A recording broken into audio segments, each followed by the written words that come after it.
वाशिम जिल्ह्यात झालेल्या मुसळधार पावसामुळे कारंजा तालुक्यातील अडाण प्रकल्पाच्या पाणी पातळीमध्ये मोठी वाढ झाली। अडाण प्रकल्पात 90.46% पाणीसाठा असून पाण्याची पातळी नियंत्रित करण्यासाठी प्रकल्पाचे 5ही गेट 30 सेंटीमीटरने उघडण्यात आले।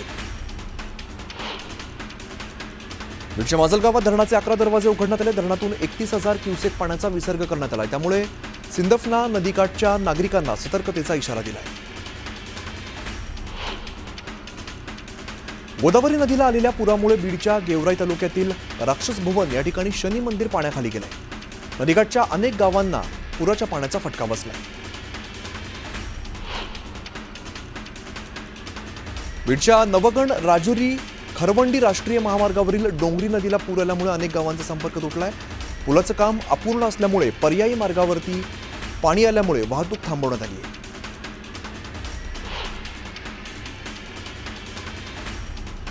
पैठणच्या हर्षी शिवारात ढगफुटी सदृश्य पाऊस झाला। त्यामुळे हर्षी परिसरातील नदी नाल्यांना पूर आलाय। पुरामुळे तूर, मका, कापूस आणि सोयाबीन ही पिकं पाण्याखाली गेली। छत्रपती संभाजीनगरमध्ये झालेल्या पावसामुळे दौलताबाद या ठिकाणी आठवडी बाजारात पाणी शिरलं। अचानकपणे जोरदार पाऊस झाल्यामुळे व्यापाऱ्यांची तारांबळ उडाली।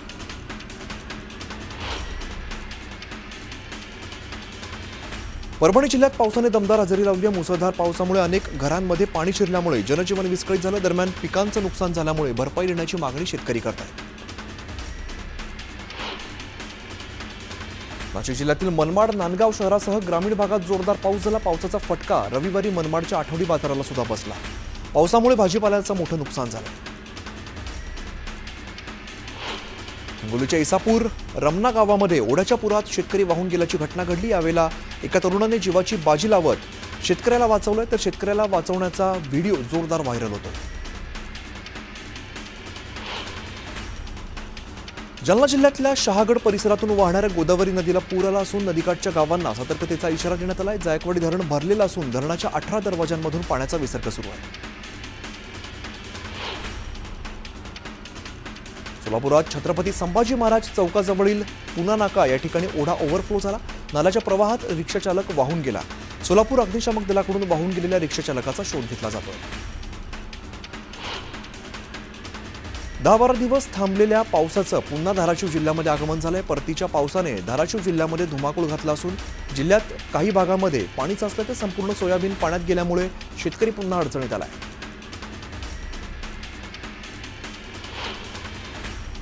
भंडारा जिल्ह्यात मागील 3 दिवसांपासून पडत असलेल्या मुसळधार पावसामुळे वैनगंगा नदीच्या पाणी पातळीत वाढ झाली। त्यामुळे धरणाची पातळी नियंत्रित ठेवण्याकरता धरण प्रशासनाकडून गोसेखुर्द धरणाचे 19 दरवाजे अर्ध्या मीटरनं उघडण्यात आले असून त्यातून 81,224 क्युसेक पाण्याचा विसर्ग केला जातो।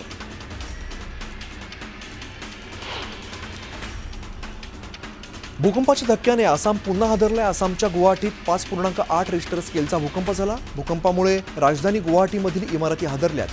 नलबारी परिसरात राहणाऱ्या नागरिकांना भूकंपाचे धक्के जाणवले असून घरांचंही मोठं नुकसान झालंय। येत्या जानेवारी महिन्यात साताऱ्यामध्ये होणाऱ्या 99व्या अखिल भारतीय मराठी साहित्य संमेलनाच्या अध्यक्षपदी प्रसिद्ध कादंबरीकार विश्वास पाटील यांची निवड झालेली। पुण्यात झालेल्या अखिल भारतीय मराठी साहित्य महामंडळाच्या बैठकीत त्यांच्या नावावरती शिक्कामोर्तब करण्यात आलं।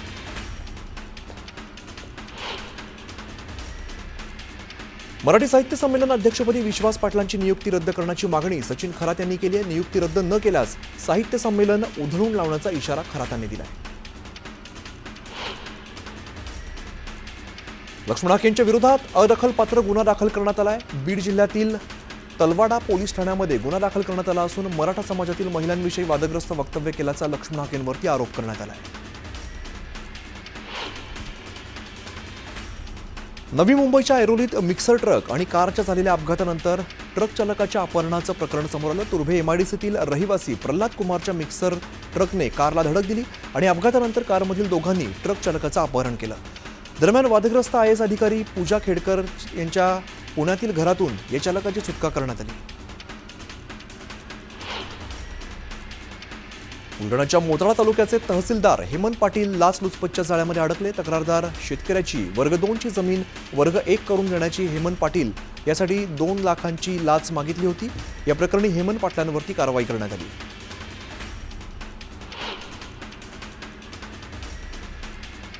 जळगावच्या बिलवाडी गावात 2 कुटुंबांमध्ये तुफान हाणामारी झाली. जुन्या वादातून गोपाळ आणि पाटील कुटुंबांमध्ये हाणामारी झाली. यामध्ये एकनाथ गोपाळ यांचा जागीच मृत्यू झाला, तर दोन्ही कुटुंबातील एकूण 11 जण जखमी झाले.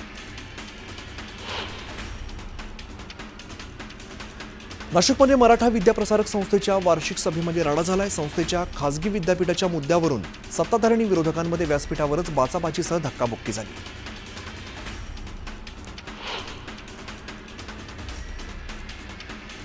रेल्वेमध्ये एका माथे फिरू नये, रेल्वेत धुमाकूळ घातला. यावेळेला महिलांना हेल्पलाईन क्रमांकावरती संपर्क केल्यानंतर ही मदत मिळाली नसल्याचं समोर आलंय. त्यामुळे रेल्वेतील महिलांच्या सुरक्षेचा प्रश्न ऐरणीवरती आलाय.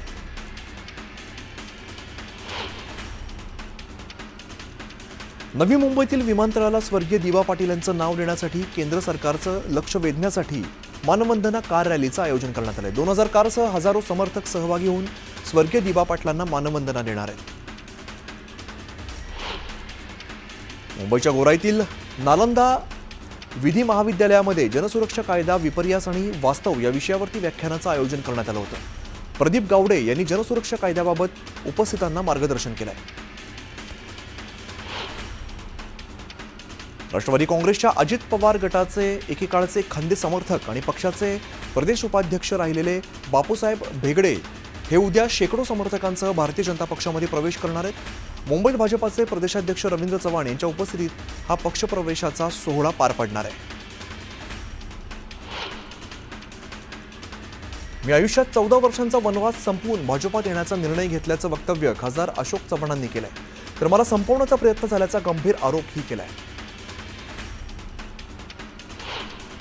मुंबई पालिकेतील काही नगरसेवक शिवसेनेतून उद्धव ठाकरेंच्या पक्षात जाणार असल्याच्या चर्चा सुरू होत्या. दरम्यान सर्व नगरसेवकांनी उपमुख्यमंत्री एकनाथ शिंदे यांची भेट घेतली. आम्ही शिवसेनेसोबत असून येणारी निवडणूक दणक्यात जिंकू असा विश्वास यावेळेला नगरसेवकांनी व्यक्त केलाय. उल्हासनगरमध्ये राष्ट्रवादी पक्ष ॲक्शन मोडमध्ये आलेला आहे. आगामी पालिका निवडणुकीत पूर्ण ताकदीने लढण्याचा निर्णय घेण्यात आलेला आहे. दरम्यान महायुती म्हणून लढणार की स्वबळावरती लढणार हे पाहणं आता महत्त्वाचं असेल. सिंधुदुर्गच्या कुडाळमध्ये राज्यमंत्री योगेश कदम यांच्या उपस्थितीत उद्या शिवसेनेचा मेळावा पार पडणार आहे. या मेळाव्याला दीपक केसरकर आणि निलेश राणेही उपस्थित राहणार आहेत. मुख्यमंत्री देवेंद्र फडणवीसांच्या हस्ते पुण्यातील सीओईपी तंत्रज्ञान विद्यापीठाच्या ग्रंथालय आणि संगणक अभियांत्रिकीच्या नूतन इमारतीचं उद्घाटन पार पडलं. अभियांत्रिकी दिनानिमित्ताने सीओईपी अभिमान पुरस्कार हा सोहळा सुद्धा पार पडलाय. वाशिम जिल्ह्यातील 4 नगरपरिषद आणि 1 नगरपंचायतीच्या निवडणुकीसाठी आरक्षण सोडत लवकरच जाहीर होणार आहे. जिल्ह्यातील कारंजा, वाशिम, रिसोड आणि मंगळूरपीर या 4 ठिकाणी नगरपरिषद असून मानोरा आणि मालेगाव इथे नगरपंचायत अस्तित्वात आहे. नवी मुंबई आंतरराष्ट्रीय विमानतळाला स्वर्गीय लोकनेते दिवा पाटील यांचं नाव द्यावं या मागणीसाठी भिवंडीतून उरणच्या जासईपर्यंत भव्य कार रॅलीचं आयोजन करण्यात आलं. या रॅलीचं नेतृत्व खासदार बाळ्यामामा म्हात्रेंनी केलं आहे. सोलापूरमध्ये मंत्री भरत गोगावलेंचं जंगी स्वागत करण्यात आलंय. गोगावलेंना शेतकऱ्यांचा विसर पडल्याचं म्हणत प्रहार संघटनेनं या स्वागताचा विरोध केलाय. बीडमध्ये गुंड नावीद शेख चांदच्या स्वागतासाठी फटाक्यांची आतषबाजी करण्यात आली. एमपीडीएच्या कारवाईनंतर कोर्टातून जामीन मिळताच जल्लोष केलाय. दरम्यान मनाई आदेशाचंही उल्लंघन केलंय. यवतमाळमध्ये सहस्त्रकुंड जलविद्युत प्रकल्पाला शेतकऱ्यांनी विरोध केला. तातडीने प्रकल्प रद्द करण्याची मागणी शेतकऱ्यांनी केली.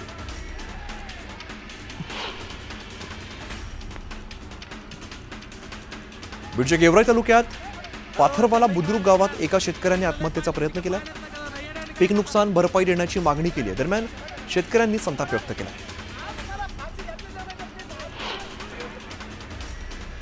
वर्ध्याच्या भारसवाडामध्ये स्मशानभूमीवरती छत नसल्यामुळे अंत्यविधीला ताडपत्रीचा आधार घेण्याची वेळ आलेली आहे. तातडीने स्मशानभूमीवरती छत तयार करण्याची मागणी नागरिक करत आहेत.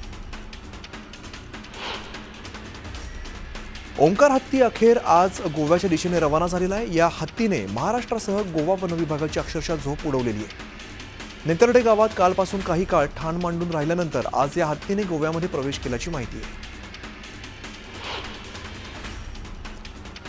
बुलढाण्याच्या मोताळा तालुक्यातील गिरडा गावच्या परिसरात बिबट्याचा मुक्त संचार पाहायला मिळाला. मागील काही दिवसांपूर्वी बिबट्या दिसला होता. यावेळेला नागरिकांनी वन विभागाकडे तक्रार केली, मात्र वन विभागाने दुर्लक्ष केल्यामुळे आता नागरिकांमध्ये भीतीचं वातावरण आहे.